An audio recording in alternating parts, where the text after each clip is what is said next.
اب دیکھیے میرے عزیز سامعین اکرام،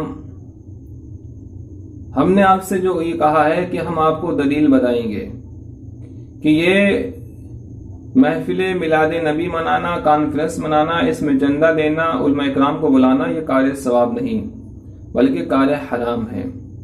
دلیل کیا ہے؟ دلیل یہ ہے، دیکھیے اللہ کے رسول نے جو ہم کو تبلیغ کا جو راستہ بتایا ہے وہ 3 راستے بتائے ہیں کہ جس کے ذریعے سے قوم کی تبلیغ ہو سکتی ہے۔ تو نمبر 1 پہ جو سب سے زیادہ مضبوط طریقہ ہے، جو سب سے زیادہ کارزد طریقہ جو ہے تو وہ ہے تصنیف کا، جو پائیدار ہے۔ آج تک کسی بھی مقرر نے اتنی شہرت نہیں کمائی جتنی شہرت کے ایک مصنف نے کمائی ہے۔ دیکھیے بڑے بڑے مقرر اپنے وقت کے، یہ مقرر لائن تو ابھی شروع ہوئی ہے، لیکن حقیقت میں جو دین کا کام ہوتا ہے وہ تصنیف ہی کے ذریعے سے ہوتا ہے، کیونکہ تلوار کے وار سے انسان اتنی جلد زیر نہیں ہوتا جتنا جلد انسان قلم کی وار سے مر جاتا ہے۔ انسان تو زندہ رہتا ہے لیکن انسان کی روح مر جاتی ہے، انسان کی ذات مر جاتی ہے۔ تو دیکھیے اللہ کے رسول نے جو ہم کو راستے بتائے ہیں تبلیغ کے، وہ 3 راستے بتائے ہیں: میدان تصنیف، میدان تدریس اور میدان خطابت۔ اب لیکن ہمارے جو علماء کرام ہیں، طلبہ کرام ہیں، انہوں نے جو راستہ چنا ہے، جو لائن چنی ہے، وہ صرف تقریری والی۔ اب دیکھیے تصنیف والی میدان کیوں نہیں چنا، تقریر والا میدان کیوں نہیں چنا، اس کی بھی وجہ ہے۔ اب دیکھیے ہماری قوم کی اصلاح کا جو راستہ چنا ہے تو وہ ہمارے علماء کرام نے تقریر کا چنا ہے کہ ہم تقریر کے ذریعے سے قوم کی اصلاح کریں گے، لیکن اب اس کا الٹا ہو جاتا ہے۔ یہ علماء کرام سوچتے ہیں کہ ہم تقریر کے ذریعے سے قوم کی اصلاح کریں گے۔ قوم اس وقت تو کچھ نہیں کہتی جب تک وہ اصلاح کرتے رہتے ہیں، لیکن صبح کو وہ گالیاں بکتی ہے کہ مولوی فلانا مولوی اتنا پیسہ لے کے اتنا جیبوں میں ڈاکہ ڈال دیا۔ تو اب قوم کو بھی یہ معلوم ہو گیا ہے کہ ان کے مقصد قوم کی اصلاح نہیں ہے بلکہ قوم کی جیبوں سے پیسہ نکالنا ہے۔ نہیں سمجھے؟ صبح کو اٹھ کر کے جب جلسہ ختم ہو جائے، جب پروگرام کانفرنس ختم ہو جاتی ہے، تو صبح کو اٹھ کر کے سب جتنی بھی عوام ہوتی ہے وہ سب گالیاں بکتی ہے۔ ارے مولوی آئے، فلانا مولوی آئے، چور آئے، ڈکیت ہیں۔ جس طریقے سے رات میں چوری کرتے ہیں نا چور، اسی طریقے سے لمبے جبے والے، لمبے صافے والے چوری کر کے ڈاکہ ڈال کے لے جاتے ہیں، بڑے بڑے مسافے ہوتے ہیں۔ تو اب دیکھیے ہمارے جو علماء کرام نے جو قوم کی اصلاح کا راستہ چنا وہ میدان خطابت چنا۔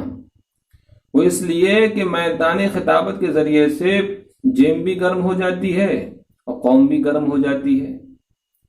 قوم میں 15-20 نعرے لگوا دو، قوم میں پیروں کی تعریف کر دو، اب قوم خوش ہو جاتی ہے، قوم ان کی اصلاح کرتی ہے اور علماء ان کی اصلاح کرتے ہیں، ایک دوسرے کی اصلاح کرتے ہیں، بات ماننے کو کوئی تیار ہی نہیں۔ تو اب یہ قوم کی اصلاح کا جو راستہ چنا ہے کانفرنس کے ذریعے، یہ قوم کی اصلاح کا راستہ نہیں، قوم کی بربادی کا راستہ ہے۔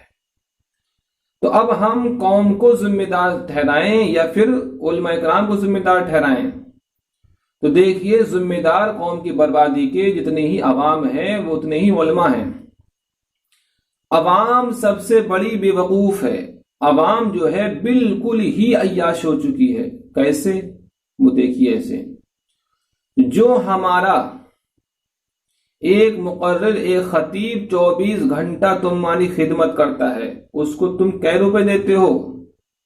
5000 روپیہ، وہ بھی 5,000 اس کو تانے دے دو گے، یعنی مطلب ہے امام کو، تب تم اس کو دو گے 5,000 روپے۔ اور ایک وہ مقرر صاحب، لمبے لمبے جبے والے، لمبے لمبے صافے والے، جو پیروں کی تعریف کرنے والے، پیروں کے نام پہ کھانے والے، بزرگان دین کے نام کے کھانے والے، تو وہ صرف 24 منٹ بولتے ہیں، تو ان کو کتنے دیے جاتے ہیں؟ 50,000 روپیہ۔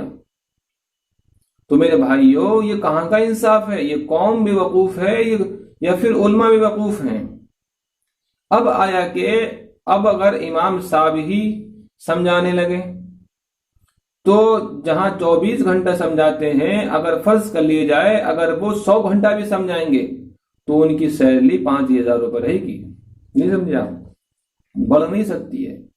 اب اسی طریقے سے آپ دیکھ لیجئے ہمارے جو مدرس صاحب ہیں، تو اب بیچارے وہ بھی 24 گھنٹہ محنت کرتے ہیں، تب ان کو کتنے روپے ملتے ہیں؟ 3 سے 4,000 روپے تک، وہ بھی سال میں ایک مرتبہ۔ اور ناظم اعلیٰ کی تم 100 گالیاں سنو گے، تب ملیں گے تمہیں 3 سے 4,000 روپیہ۔ تو اب ہمارے طلبہ کرام نے، علماء کرام نے یہ ذہن بنا لیا کہ آپ قوم کو لوٹو، قوم کی اصلاح مت کرو۔ قوم عیاش ہو چکی ہے، قوم پاگل ہو چکی ہے، قوم بے وقوف ہو چکی ہے۔ جو 24 گھنٹہ محنت کر رہا ہے اس کو کتنے ملتے ہیں؟ 4,000 روپیہ، اور 24 منٹ سمجھاتا ہے اس کو ملتے ہیں 24,000 روپیہ، 50,000 روپیہ۔ اور قوم میں علماء کرام اتنے تو پاگل نہیں ہیں جتنے آپ نے سمجھ رکھے ہیں۔ اب آپ قوم کے سامنے ایک ہجڑا آ جائے، چھنکا چھکے، اب وہ شاعر کی شکل میں آ جائے یا سنگر کی شکل میں آ جائے، تو آپ یہ بتائیے، آپ شاعر بھی جتنا، جو ہجڑے جتنا میک اپ نہیں کرتے جتنے ہمارے شعرا میک اپ کر کے آتے ہیں، تو اب یہ نعت رسول تھوڑی پڑھتے ہیں، یہ تو مداح پیر ہوتے ہیں، پیروں کی تعریف کر دیتے ہیں۔ ایک اگر سلسلہ رضویہ کا تو اپنے پیر کی تعریف کرے گا، سلسلہ شریعہ کا کوئی شاعر تو اپنے پیر کی تعریف کرے گا، سلسلہ مدادیہ کا کوئی شاعر تو اپنے پیر کی تعریف کرے گا۔ نبی کی تعریف کرنے والا، نبی کے نام کے نعرے لگانے والا کوئی پیدا ہی نہیں ہوا ہے۔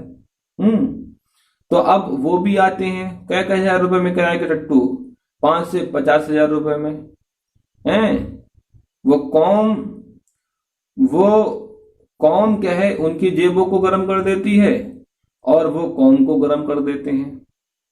بہت زوردار نعرے تکبیر، نعرے رسالت، جیسا کہ حزب اللہ کے مجاہدین کتنا نعرہ لگاتے ہیں، کتنا چیختے ہیں۔ وہ پہاڑیوں پہ، کارگل کی پہاڑی پہ کتنا چیخے، نعرہ تکبیر، نعرہ رسالت، نعرہ تکبیر، نعرہ رسالت۔ ان کے سب فرضی نعرے ہیں، ان کے نہ نعروں میں اثر ہے اور نہ ہی باتوں میں اثر ہے، نہ ہی بندوقوں میں اثر ہے۔ لیکن آج تک ان نعروں کی سنائی دیتی ہے جو نعرے طارق بن زیاد نے لگائے تھے جبل الطارق پر، آج بھی ہم کو کانوں پہ سنائی دیتی ہے ان نعروں کی گونج جو خالد بن ولید نے لگائے تھے عراق کے صحراؤں میں، مصر کے صحراؤں میں، اور ملک شام کی وادیوں میں، کتنے ملک فتح کیے تھے۔ ان نعروں میں، ان نعروں میں زمین آسمان کا فرق ہے۔ اسی طریقے سے یہ کھوکھلے نعرے ہمارے ہندوستان میں یہ مولوی لگاتے ہیں، نعرہ تکبیر، نعرہ رسالت، ایسا لگتا ہے کہ ان کے گلے پھٹ جائیں گے۔ کوئی بھی ذرہ برابر اثر نہیں، صرف قوم کو گرم کرنا، قوم گرم ہو جائے۔ اگر قوم گرم نہیں ہوئی تو ان کی جیب بھی گرم نہیں ہوں گی۔ ارے تم جیبوں کی، قوم کی گرم چکر میں لگے ہو، اور وہ تم اپنے جیبوں کی گرم کرنے کے چکر میں لگے ہو، اس قوم کا کیا حال ہوگا؟ یہ پوری قوم عیاش بن گئی، یہ پوری قوم اندھا بھکت بن گئی، انہوں نے عیاشوں کو اپنا پیر بنا لیا۔ تو اب اس قوم کا بھی تو سوچو۔ اب تم یہ کہتے ہو رسول پاک تشریف لاتے ہیں، تو اب رسول پاک کا غلام، رسول پاک کا سایہ ایسی محفلوں میں نہیں پڑ سکتا جس میں زندہ جھوٹ بولا جاتا ہو، جس میں ایک انگوٹھا چھاپ کو قاضی ہند بنا دیا جاتا ہو، جس میں ایک پاگل کو، جس میں ایک جاہل کو ایک کیا استاد العلماء بنا دیا جاتا ہو۔ بتاؤ، لعنت اللہ علی الکاذبین، جہاں پر زندہ جھوٹ بولا جاتا ہو، زندہ جھوٹ، جس میں فسق و فجور۔ آج ہماری محفلیں دیکھو، جتنا مرد نہیں ہوتے اتنا عورتیں ہوتی ہیں، اتنا بے پردگی ہوتی، اتنی بے پردگی ہوتی ہے. جتنے بھی سارے یہ ہجڑے ہوتے ہیں ان کے پاس ایک ایک کے پاس 100 لڑکی کے نمبر ہوتے ہیں، 1000 لڑکی کے نمبر. تو بتاؤ کتنی بڑی عیاشی ہوتی ہے. تو بتاؤ جہاں عیاشی ہوتی ہوگی کہاں اللہ کے رسول کا سایہ وہاں پر ہو سکتا ہے؟ کسی حال میں نہیں ہو سکتا.